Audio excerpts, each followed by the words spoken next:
Intel new co-CEOs give a rundown on the company future, discussing business split up, 18A progress and iMarkets.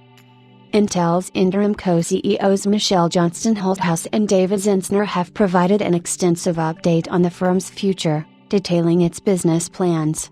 Intel's interim co-CEOs reveal the fate of Intel Foundry and the changes to be expected in business strategy since Team Blue's former CEO Pat Gelsinger left. Many have wondered what the next step for Intel and its future business will be.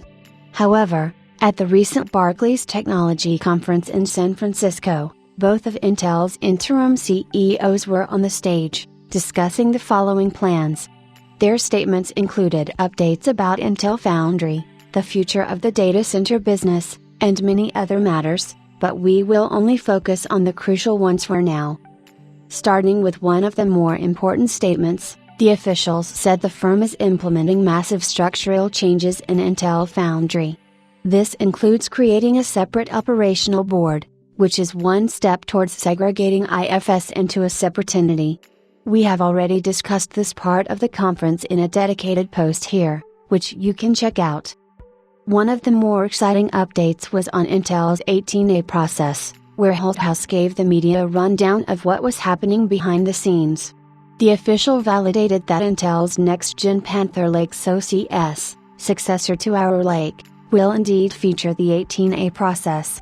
Interestingly, the firm has also sent initial engineering samples ES0 to some of its partners, showing that the 18A process is in the validation stages and that the node is in an optimal state, despite rumors categorizing it as a flawed one. Now we are using Intel Foundry for Panther Lake, which is our 2025 product, which will land on 18A. And this is the first time that we're customer zero in a long time on an Intel process. But just to give some assurances, on Panther Lake, we have our ES0 samples out with customers. We have 8 customers that have powered on, which gives you just kind of an idea that the health of the silicon is good and the health of the foundry is good. Intel's Michelle Johnston Holthaus another vital future matter to discuss is Intel's outsourcing strategy and its sudden shift, given the sluggish performance of IFS. Holthaus, who now is Intel's product CEO, says that using external foundries like TSMC has always been beneficial for the firm. Given this move, they can land in decent ASPs, average selling prices, and the orders land in at the right time. However, the official also says that they are satisfied with the performance of Intel Foundry as well, likely hinting that the company will proceed with a hybrid sourcing model. And what I found was at times, picking TSMC was the right decision, because where I could land on their performance price curve made the most sense for the ASP that I could get at the time. But I'll also say, TSMC has been a fantastic partner. They're very easy to work with, and myself being very customer oriented. What I tell everybody at Intel every day is they're the benchmark for what's expected in the industry. Intel's Michelle Johnston Holthaus regarding the future of Intel's iBuzzines. Holthaus says that their gaudy product lineup isn't easy to deploy, which is why the adoption has slowed.